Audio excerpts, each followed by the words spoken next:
부활이라는 것은 죄를 이겼다라는 증거입니다. 사실 사망이라는 것은 죄 때문에 들어온 것이거든요. 그래서 완전히 죄가 없고 완전히 의로워야 죽음을 이기게 되는데, 예수님께서 부활하셨다라는 것은 그분이 죄가 없으신 분이라는 것을 의미하는 것이고, 완전히 의로운 분이시다라는 것을 증거하는 것입니다. 그래서 예수 그리스도의 그 부활이 우리 믿는 자의 그런 의로움의 근거가 되기도 하는 것입니다. 그리스도를 믿는 자들에게 승리하신 주님께서 자신의 의를 입혀주셔서 우리의 죄를 감춰주시고 의롭다 하시는 것이죠. 그래서 부활은 의로움의 근거가 되는 것입니다. 그런데 기독교 신앙에서 부활을 부인하면 심각한 문제가 생기는데, 17절에서 19절을 보시면 제가 읽을 테니까 따라와 주십시오. 그리스도께서 다시 살아나신 일이 없으면 너희의 믿음도 헛되고 너희가 여전히 죄 가운데 있을 것이요, 또한 그리스도 안에서 잠자는 자도 망하였으리니, 만일 그리스도 안에서 우리가 바라는 것이 다만 이 세상의 삶뿐이면 모든 사람 가운데서 우리가 더욱 불쌍한 자이리라. 네, 이 말씀처럼 부활을 부인하게 되면 신앙 자체를 무의미한 것으로 만들어버리게 되는 것입니다. 부활이 없으면 구체적으로 어떤 문제가 발생하는가, 오늘 그 부분에 대해서 집중적으로 여러분들과 나눌 텐데, 부활이 없으면 크게 두 가지 문제가 생기게 됩니다. 첫째는 하나님의 공의가 무너지게 됩니다. 부활은 믿지 않는 자들의 심판이요, 믿지 않는 자들을 향한 심판이기도 한 것입니다. 악인들을 향한 심판은 믿는 자들에 대한 보상이기도 한 것입니다. 성경은 분명히 악인들의 부활을 말씀하고 있습니다. 악인들이 부활할 것입니다. 요한복음 5장 29절에 보면 선한 일을 행한 자는 생명의 부활로, 악한 일을 행하는 자는 심판의 부활로 나오리라 라고 말씀합니다. 믿지 않는 자들과 하나님을 모르는 자들을 향한 심판이 있습니다. 여러분 잘 들어주십시오.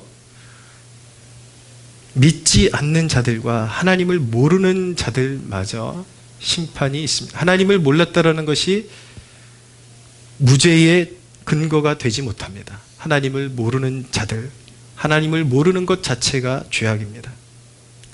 거룩이 없이 육신의 정욕을 따라 살아간 자들도 모두 마지막 날에 부활할 것이요, 영원한 멸망에 처할 것입니다.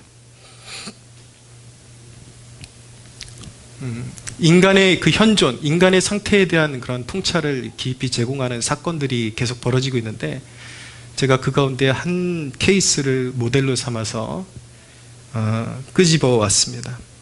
얼마 전에 그런 사건이 있었습니다.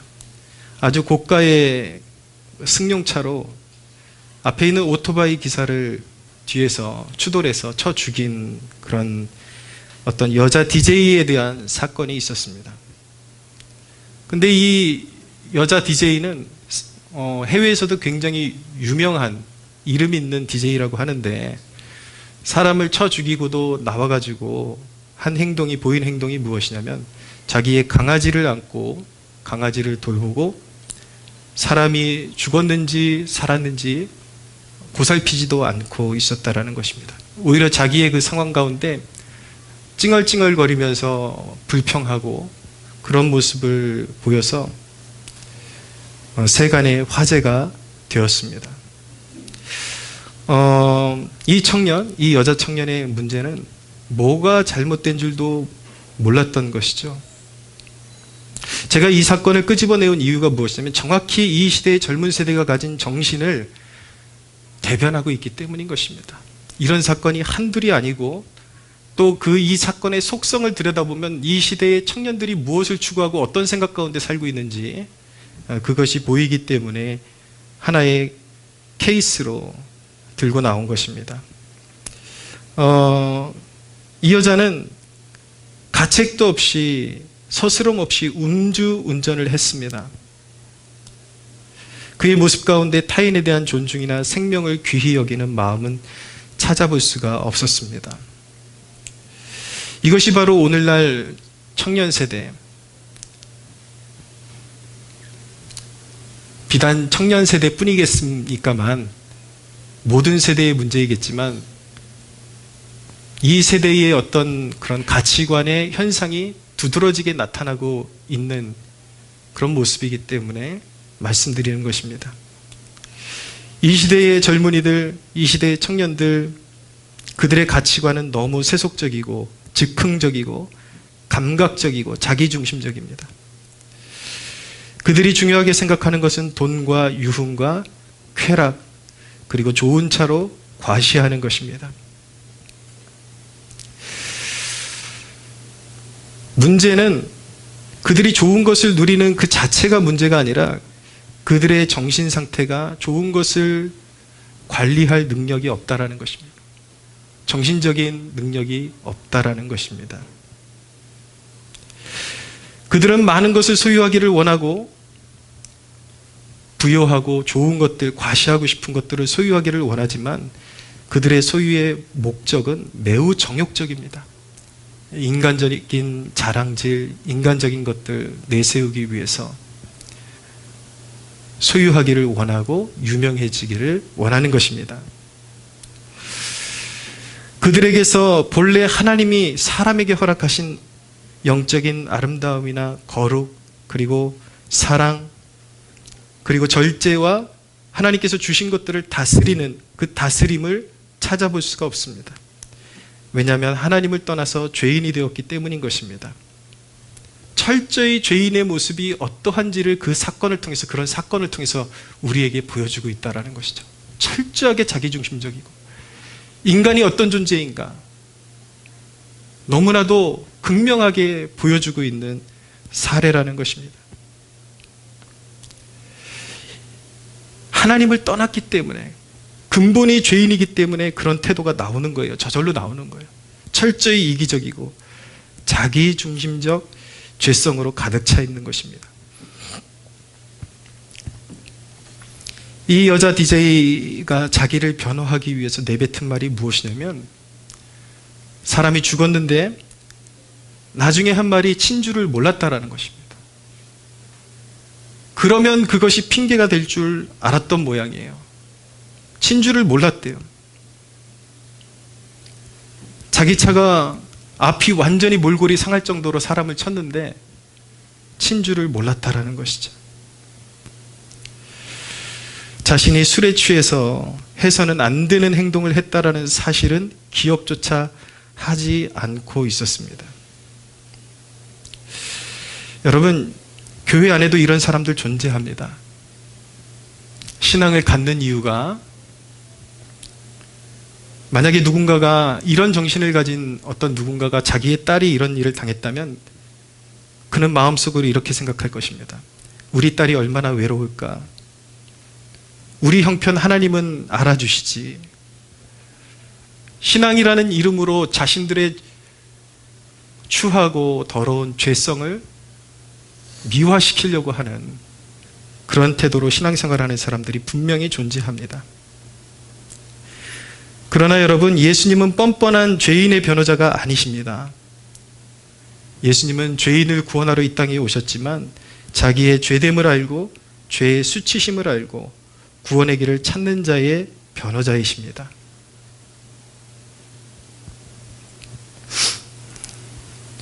여러분, 이런 사건 들으면 열받지 않습니까? 어떻게 인간이 저럴 수 있을까? 사람을 쳐놓고서도. 그 엄마라는 분도 내 딸이 그렇게 크게 잘못한 거 없는 것 같은데, 인간이 어디까지 망가져야 그렇게 비인격적인 존재가 될 수 있겠습니까? 보세요. 자기의 한순간의 쾌락을 위해서 이 병원 저 병원 다니면서 마약 성분의 약을 투여받고 롤스로이스 몰고 다니면서 꿈 많은 청년 한 명을 쳐놓고서 아직은 목숨이 붙어 있으니까 경찰들한테 했던 말 기억하십니까? 죽지도 않았는데 왜 난리냐. 근데 죽었어요, 결국. 인간이 얼마나 끝장으로 이기적이 될 수 있고 자기만을 생각하는 존재인지 이 세대의 정신세계가 끊임없이 그런 것들이 대두되고 있는 것입니다. 여러분, 이 세대의 이런 모습 접하고 사건을 들으면 열받죠. 그러나 저는 오늘 다윗에게 말했던 나단처럼 여러분들에게 말하고 싶습니다. 당신이 바로 그 사람이라.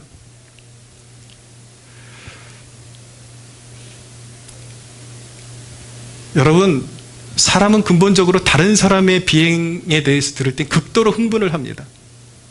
다윗이 그랬어요. 자기는 자기 부하의 아내를 빼앗고 부하를 사지로 몰아넣고 죽여놓고서 어떤 사람이 암양 새끼 한 마리를 남의 걸 취해가지고 자기 거 더 좋은 거 있는데 취해가지고 그거 잡아가지고 손님 대접했다라는 그 이야기를 듣고 격분해가지고 그놈 어딨냐, 그런 놈은 쳐 죽여야 된다라고 다윗이 그렇게 반응을 했습니다. 근데 선지자 나단이 가만히 듣고 있다가 하나님께서 다윗의 그 중심을 보게 하시기 위해서 보낸 거죠. 나단이 무엇이라고 했습니까? 당신이 그 사람이라. 당신이 그 사람이라. 당신이 행한 짓이 그보다 더 악하다라고 그렇게 깨우쳐줬을 때 다윗은 비로소 양심의 빛을 받고 엎드려서 내가 그렇게 추하고 더러운 존재였구나라는 것을 깨닫고 엎드리게 되었습니다. 여러분, 생각해 보십시오. 자기가 잘못한 거 알지도 못하고 양심이 망각한 이런 세대들 보면 막 분노가 오르고 어떻게 인간이 그럴 수 있나 그런 생각이 들죠. 그러나 여러분들 스스로의 모습을 돌아보시기를 바랍니다. 어떤 사안에 있어서 여전히 크고 작은 일에 대해서 여러분 스스로가 잘못한 부분은 싹둑 잘라먹고 항상 상처받은 부분만 기억해내고 마치 빚쟁이처럼 그렇게 정죄하면서 살아가고 있지는 않습니까? 우리가 흔히 그렇습니다. 모든 일에 있어서 나만 상처받았대요. 나만 당했대요.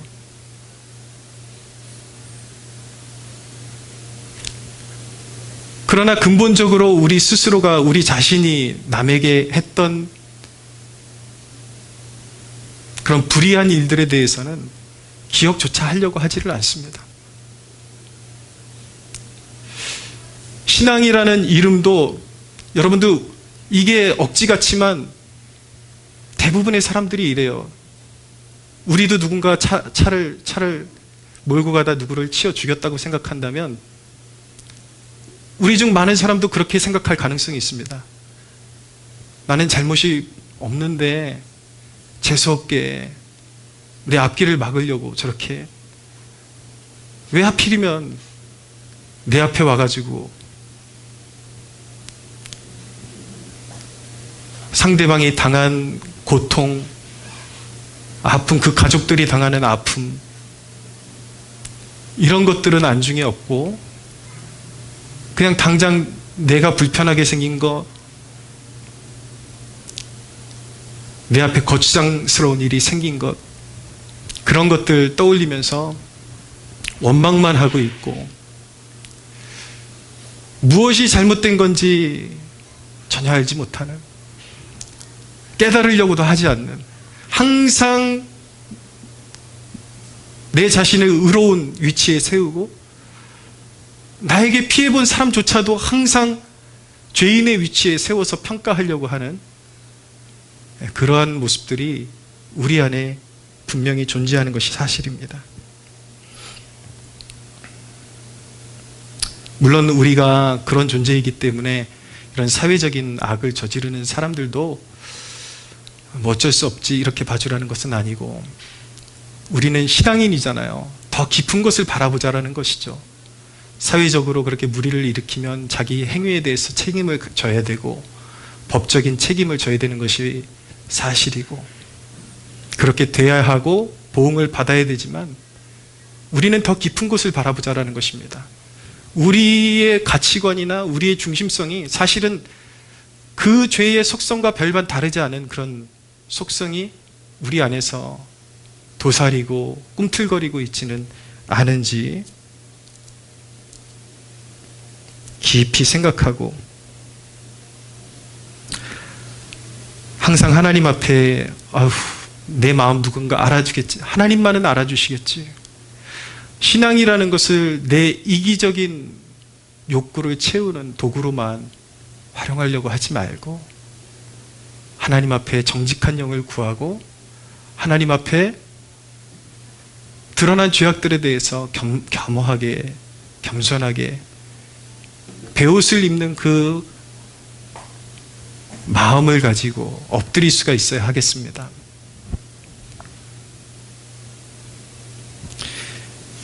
여러분, 부활이 없다면 억울한 자를 신원해 주심도 없는 것이고, 역사 속에 형통했던 악인들에 대한 보응도 부인되는 것입니다. 여러분, 부활이 없다면 세상은 얼마나 불의합니까? 여러분, 이 세상에서 모든 불의한 자들이 다 직결로 심판을 받던가요? 어떤 사람들은 수많은 사람들의 목숨을 파리 목숨처럼 빼앗아가지만 한평생 잘 먹고 떵떵거리고 권세와 힘과 부를 누리다가 죽음을 맞이합니다. 만약에 부활이 없다면 그런 자들은 그냥 잘 먹고 잘 살다가 죽은 것이죠. 그러나 부활이 있기 때문에 악인들의 심판이 있는 것이고, 악인들을 향한 하나님의 공의가 실현되는 것입니다. 할렐루야.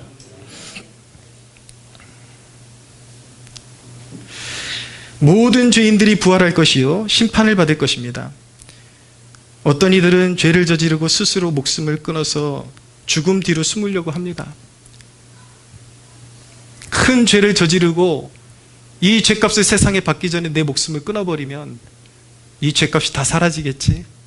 어리석은 인간은 그렇게 착각하고 그 죽음 뒤로 숨어버리려고 하지만, 여러분, 하나님은 반드시 부활케 하셔서 죄의 대가를 치르게 하실 것입니다. 어딜 숨어? 어딜 숨어?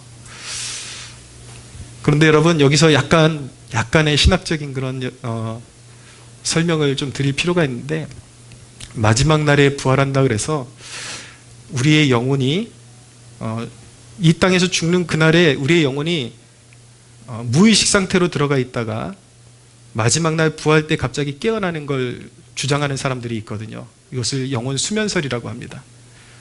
그런데 가장 성경적인 것은 무엇이냐면, 사람의 영혼은 죽는 그 순간 영혼은 살아서 믿음이 있는 자들은 하나님께로 불려 올라가는 것이고, 믿음이 없는 자들은 지옥으로 떨어지게 되는 것입니다. 음부에 떨어져 있다가 마지막 날에 부활의 몸을 입고, 그 영혼이 부활의 몸을 입고 믿는 자들은 완전한 하나님의 도성 새 예루살렘에 들어가서 영원토록 살게 되는 것이고, 믿지 않는 자들, 악인들은 그 부활의 몸을 입고 영원한 지옥에서 고통을 받게 되는 것입니다. 믿으십니까? 네. 여러분, 죄인이 살 길은 어디에 있습니까? 이런 죄인들이 살 길은 회개뿐인 것입니다. 살아있을 때 회개하는 길만이 살 길인 것입니다. 새 생명으로 태어나서 회개의 열매를 맺는 길만이 죄인이 하나님 앞에 살 수 있는 길이요, 마지막 날 영원한 생명의 부활로 일어날 수 있는 유일한 길임을 믿으시기를 바랍니다. 할렐루야. 제가 늘 말씀드리지만 교회 안에 거듭나지 못한 바로 제가 불의한 예를 들었지만 너무 극악한 것 같지만, 어떻게 이런 일이 있을 수 있을까 같지만, 이런 마음의 본질상 이런 마음을 동일하게 가지고 있는 사람들이 교회 안에 존재합니다. 거듭나지 못한 심령을 가지고 종교 생활하는 사람들, 여러분, 그 누군가를 향해 손가락질할 때가 아닙니다. 그 사람의 죄나 하나님이 보시기에는 멀끔히 앉아서 그 죄를 감추고 있는 죄나 똑같은 것입니다. 여러분, 살 길은 우리가 살아있는 이 순간에 예수 그리스도의 십자가와 부활의 능력만이 우리의 살 길임을 믿고 엎드려 회개하는 것입니다. 할렐루야. 그리스도의 보혈로 씻김을 받고 새로운 생명으로 태어나는 길만이 유일한, 죄인이 생명을 얻을 수 있는 유일한 길임을 믿으시기를 바랍니다. 할렐루야. 공의는 실현될 것입니다. 그러나 부활을 부인하게 되면 첫째는 하나님의 공의를 무너뜨리는 결과가 일어나게 되는 것입니다. 두 번째는 부활을 부인하게 되면 믿는 자의 소망이 무너지게 됩니다. 믿음의 본질은 죄인이 용서를 받아서 사망에서 노임을 받아 부활의 몸을 입고 영생에 참여한다는 것입니다. 우리가 부활을 믿을 수 있는 이유는 성경의 예언대로 그리스도께서 사망 권세를 이기시고 부활하셨다는 것 때문입니다. 그리스도는 부활의 참 소망이 되십니다. 여러분, 부활이 없다면 죄와 싸울 이유가 어디 있겠습니까? 피곤하게 그냥 육신이 원하는 대로 사는 게 더 낫지 않겠습니까? 부활을 믿는 믿음만이 참된 도덕성의 근거가 되는 것입니다. 하나님이 심판장이시고 그 심판장 앞에 모든 인류가 부활의 몸으로 서게 될 것이라는 그 강력한 믿음만이 부패한 인간이 도덕적으로 살게, 진정으로 윤리적으로 살게 만드는 힘이 그 부활을 의식하고 마지막 심판을 의식하는 데 있는 것입니다. 여러분, 생각해 보세요. 지옥의 권세가 실제하고 우리가 믿음으로 살지 않을 때에 하나님의 심판 가운데 드러나게 될 것이라는 것을 믿는다면 누가 이 땅에서 함부로 살 사람이 있을까요? 마구 살 사람이 있을까요? 여러분, 우리는 남과 북의 통일을 원합니다. 통일을 위해서 기도합니다. 그러나 여러분, 반드시 통일은 우리 뜻대로 이루어지는 것이 아니라 하나님의 시기에 맞춰서 이루어져야 합니다. 할렐루야. 무슨 말씀이냐면, 반드시 통일이 이루어지기 전부터 북한에 계속해서 복음이 들어가는 루트가 생겨야 하고, 복음이 수면으로 계속 들어가야 합니다. 그리고 북한의 개방의 문이 열리기 시작하면 갑자기 급진적으로 통일되는 것보다 복음이 먼저 들어가야 하는 것입니다. 왜인지 아십니까, 여러분? 인간의 기대는 급진적으로 통일이 되면 더 좋을 것 같지만, 북한의 교육열도 부족하고 인간의 본성대로 살아가고 있는 사람들이 갑자기 자유를 얻게 되면 거기서 자유에 대한 좋은 열매가 나타나는 것이 아니라 인간의 본성에서 나오는 온갖 더러운 죄악들이 성행하게 되어 있습니다. 무방비 상태로 국가가 혼란으로 빠질 수 있는 상태가 되어버리는 것이죠. 어쩌면 복음이 없는 통일은 어쩌면이 아니라 반드시 지옥이 될 가능성이 큽니다. 여러분, 단순히 공산주의만 무너진다 그래서 그 나라에, 그 땅에 평안이 오는 것이 아니라 죄의 본성으로 얼룩진 인간은 또 다른 이념에 취하고 또 다른 어떤 극단적인 민족주의자가 일어날 가능성도 있고, 또 끊임없이 통일은 됐지만 구석구석의 가난과 그런 어떤 사는 형편의 그런 어떤 좋지 않은 환경 때문에 부도덕적으로 사람 생명을 경히 여기고 죽고 죽이고 살육하고 도둑질하고 인간의 본성을 따라서 온 땅이 죄악으로 관영할 수 있는 가능성이 크기 때문에 여러분, 사람을 변화시킬 수 있는 힘은 세상에는 존재하지 않는 것입니다. 인간의 부패한 본성을 제어할 힘이 이 세상에는 존재하지 않기 때문에 그리스도의 복음이 먼저 들어가야 할 줄로 믿습니다. 할렐루야. 반드시 복음적인 통일이 이루어질 줄로 믿습니다. 부활이 없다면 여러분, 인간이 동물처럼 사는 게 더 편하지 않겠습니까? 부활이 없다면 상급을 기대할 수 없기 때문에 이 땅에서 하나님의 의를 추구하며 희생하며 감내하는 것들이 아무 의미가 없게 되는 것입니다. 여러분이 자녀이기 때문에 무시당하면서도 참고 주님을 따랐는데 부활이 없다면 경건과 거룩과 믿음의 절개가 무슨 의미가 있겠습니까? 여러분, 이 믿음 지키려고 여러분들이 분명히 감내하는 것들이 있잖아요. 부활이 없다면, 영원한 상급이 없다면 여러분들이 감내하는 그 일이 무슨 소용이 있겠습니까? 뭐 지나가는 얘기로 우리 지체들하고 뭐 얘기 들어보니까 요즘 자매들은요, 연봉을 몇 억을 버는 형제가 있어도 기독교인이라 그러면 싫대요. 그것도 하나의 핍박 아닙니까, 여러분? 돈을 아무리 벌어도 교인은 싫다, 예수쟁이는 싫다라는 것이죠. 그럼에도 불구하고 믿음을 지키는 이유가 무엇입니까? 부활이 있기 때문이잖아요. 할렐루야. 영원한 삶이 있기 때문에 우리가 믿음의 절개를 지키고 세상이 무시해도, 세상이 알아주지 않아도 우리는 그 길로 가는 거죠. 외골수가 되는 것이죠.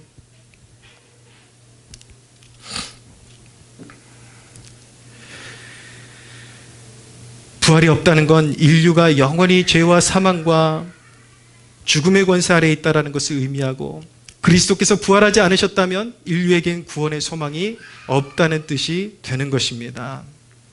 할렐루야. 네, 괜찮습니다. 네. 설교 주제가 무거운데 저쪽에서 즐거워하는 사람이 있어서 너무 감사해요.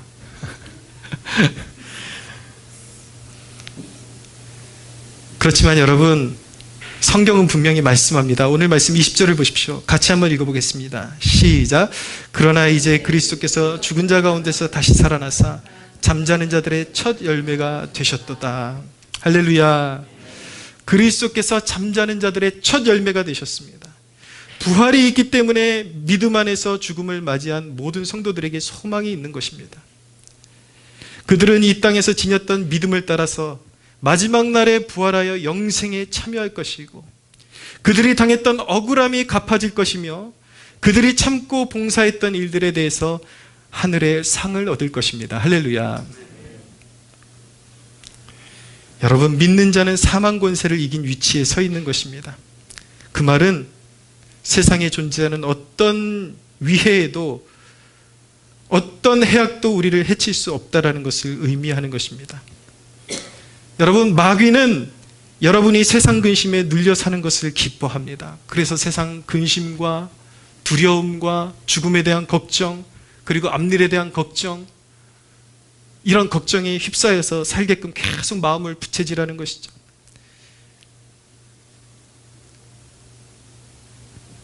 사랑하는 여러분, 그렇지만 우린 부활을 통한 영생에 대한 소망으로 슬플 땐 참고 기쁠 땐 감사하고 모든 상황 가운데 영적인 평안과 만족, 기쁨을 누릴 수 있는 것입니다. 할렐루야. 우리가 부활의 자녀임을 항상 기억하십시오. 어떤 상황 가운데 있든지 우리가 사망 권세를 이긴 하나님의 자녀들임을 믿으시기를 바랍니다. 할렐루야.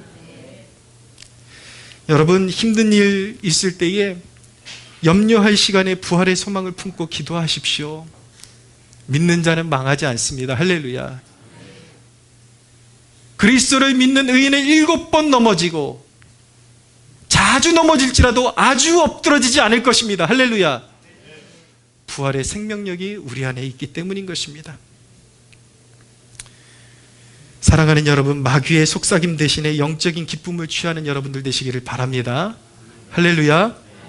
항상 낙담을 주고 어떤 절망의 끝자락으로 몰아내는 그런 마귀의 속삭임 가운데 여러분, 그 마귀의 속삭임에 귀를 기울이지 마시고 부활의 권능이 그리스도 예수 안에서 우리에게 주어졌음을 믿고 그 부활의 소망을 붙잡으십시오. 항상 주의 얼굴을 소망하는 자들에게 하늘의 넉넉한 은총들로 채워주실 줄로 믿으시기를 바랍니다. 할렐루야. 승리하신 주님을 찬양합니다. 우리 하나님께 영광의 박수 올려드리겠습니다.